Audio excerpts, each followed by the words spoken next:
Tema número 1, el general y su depa de lujo. Tema número 2, otra consulta patito. Tema número 3, el cochinero electoral de Morena en el Estado de México. Esos son los 3 temas que vamos a ver el día de hoy en el episodio número 55 de Factor Kaiser. Yo soy Max Kaiser y más nos vale empezar esta semana entendiendo lo importante y conectándolo con otros temas que ya hemos visto, porque van a moldear esta semana las que vienen y el camino de aquí al 24. Sí, estos temas van a moldear lo que va a suceder de aquí hasta el 2024, cuando tú y yo tenemos que ser más que nunca factores de cambio. Acompáñame a ver estos 3 temas de hoy. Tema número 1, el general y su depa de lujo. En una nota del periódico Reforma de hoy, nos enteramos de que la socia de una empresa proveedora de la Secretaría de la Defensa Nacional le vendió al general secretario Luis Crescencio Sandoval un lujoso departamento de 407 metros cuadrados en el fraccionamiento Bosque Real en Huixquilucan, con un descuentazo, según lo revela una investigación de Mexicanos contra la Corrupción y la Impunidad. Sí, Mexicanos contra la Corrupción y el Reforma. Viene un nuevo vaguido del señor. El titular de la Sedena reportó a la Secretaría de la Función Pública que el valor de adquisición del departamento fue de 9 millones de pesos. Pero Mexicanos contra la Corrupción corroboró que inmuebles de dimensiones y características similares en el mismo fraccionamiento son vendidos hasta en 30 millones de pesos, el triple del valor reportado por el general. Un descuentazo del 60%. Qué suertudo es el general, ¿no?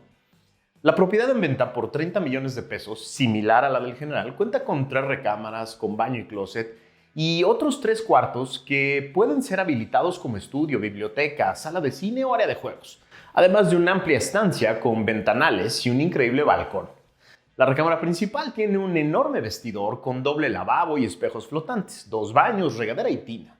Y la cocina está equipada y cuenta con una elegante isla central y acabados de madera, material que destaca también en pisos y muros de todo el inmueble. Es decir, un departamento de altísimo lujo. El titular de la Sedena tiene un sueldo neto de 119,000 pesos mensuales.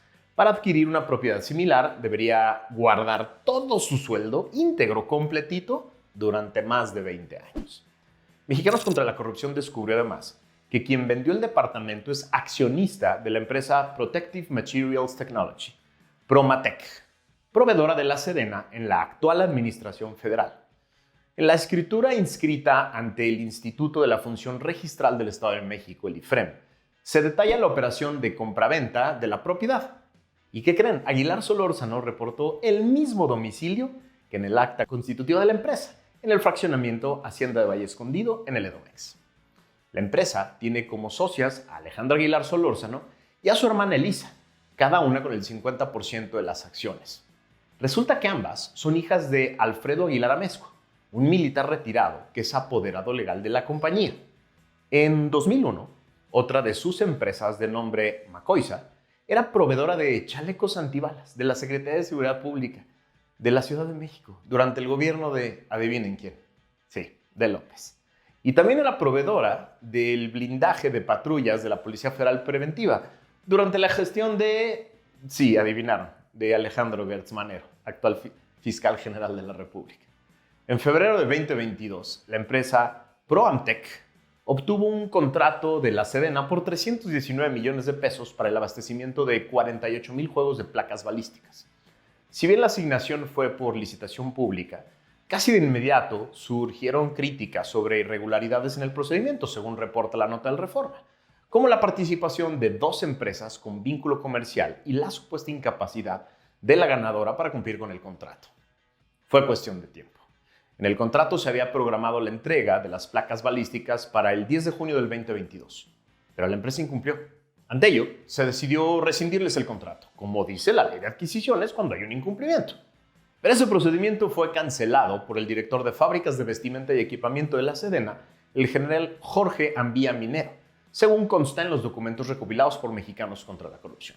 En una carta enviada el 6 de julio del 2022, el general Ambía le notificó al representante legal de la empresa que se había decidido, abro citas, otorgarle un plazo de espera para que subsane el incumplimiento. Esto huele terrible. Y aunque sabemos que en este sexenio habrá solo negativas y total impunidad y fue Loret y fue Calderón y los de antes y no es cierto, etc. Esto se suma a la terrible montaña de casos de corrupción que apesta del más alto nivel en este sexenio, que un día tendrán que ser investigados y sancionados. Esto cuando recuperemos al Estado mexicano y su capacidad de autorregularse, aunque sea un poquito, de combatir su propia corrupción. Tema número 2. Otra consulta patito. Parece una ocurrencia más de un lambiscón que da bien más de esos que hay por todo Morena. Y sí lo es. Y no lo comentaríamos en este programa si no tuviéramos ya antecedentes muy preocupantes de lo que sucede cuando se dejan pasar estas ocurrencias sin comentario serio alguno. En una nota del portal Animal Político de ayer, nos enteramos de que el coordinador de los diputados en Morena, Ignacio Mier, el precandidato del partido en Puebla, anunció que el partido promoverá una consulta popular para saber si los ciudadanos consideran que los ministros de la Corte deben elegirse por voto popular. Una estupidez monumental. Durante una conferencia de prensa en Puebla, el líder de los diputados de Morena dijo que buscarán que la consulta ciudadana se realice en agosto del 2024 tras la elección presidencial. A ver, 3 cosas valen la pena dejar claras desde este momento por si esta idiotez crece y el presidente le da bola y la empieza a promover. Primero, esta idiotez se inscribe en la campaña negra de Morena contra el Poder Judicial y contra la Suprema Corte de Justicia, porque saben que en ese órgano seguirán cayendo decenas de reformas, leyes y decisiones inconstitucionales promovidas por el gobierno de López. López y Morena golpean a la Corte para convencer a sus fanáticos de que ese órgano no decide contra ellos por la burda inconstitucionalidad de todo lo que hacen, sino porque la Corte es otro miembro más de sus enemigos políticos, de los conservadores de la mafia.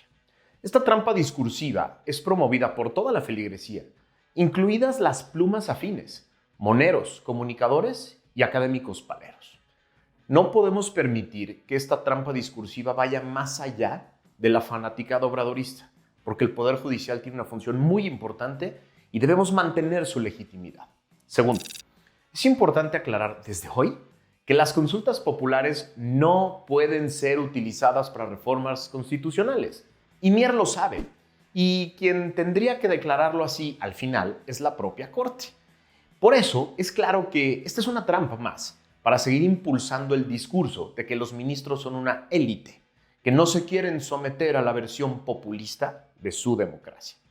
Y tercero, debemos entenderlo también como este juego peligroso que viene de, mire jefecito, soy uno más de sus fieles defensores, que traerá todo tipo de ocurrencias de diferentes miembros de la secta que rápido deben ser expuestas, frenadas y cobradas a sus proponentes en las urnas.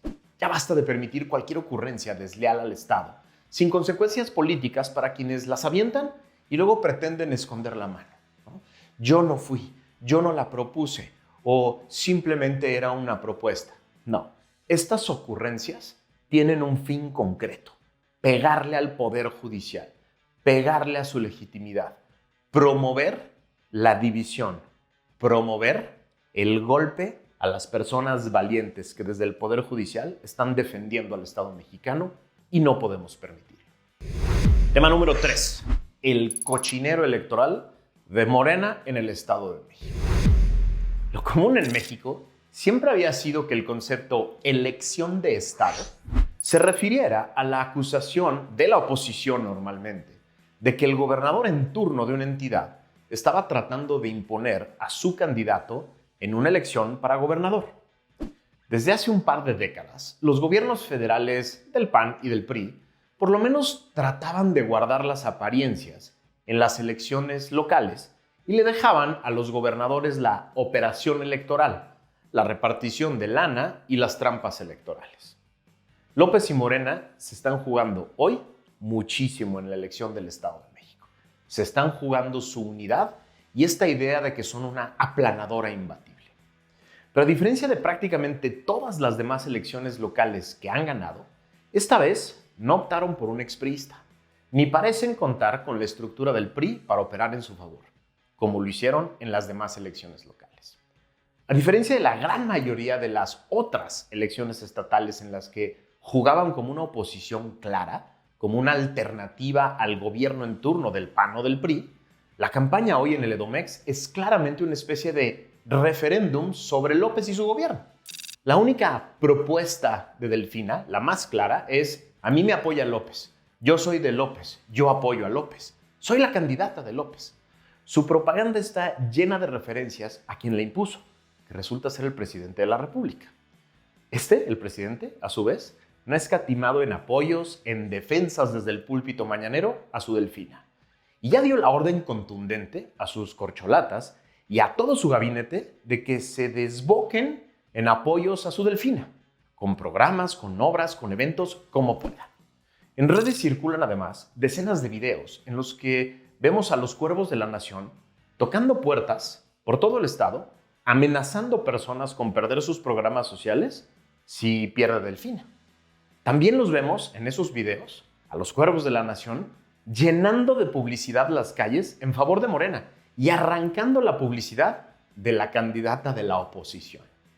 Este ejército de operadores electorales, pagados con recursos federales, supuestamente, nos habían dicho, eran simples promotores de los programas federales.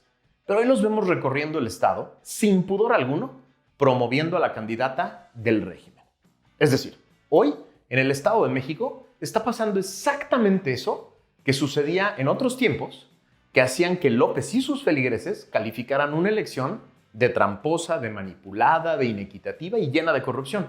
Es decir, una elección de Estado, decían ellos. Yo le quiero decir a los electores del Estado de México que voten, que participen, que no se dejen manipular, que no se dejen amedrentar, que no se dejen comprar ni espantar. Decidan ustedes, decidan por sus familias, decidan por sus comunidades, decidan por su futuro, pero decidan. No le dejen a otros la oportunidad de decidir por ustedes. No le dejen a otros la posibilidad de imponerles un gobierno que va a afectar directamente su vida. Salgan a votar.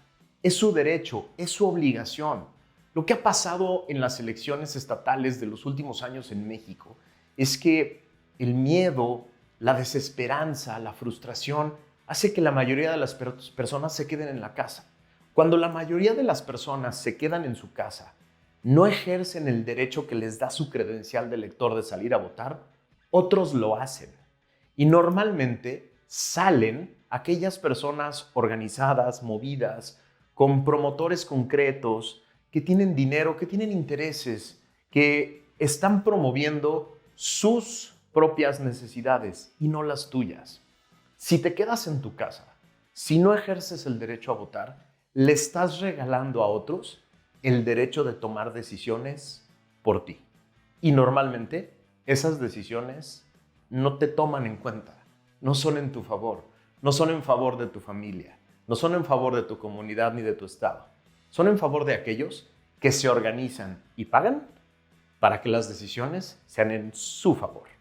Sal a votar, ejerce tu derecho a votar, ejerce tu derecho a tener tu propio criterio, de tomar tu propia decisión.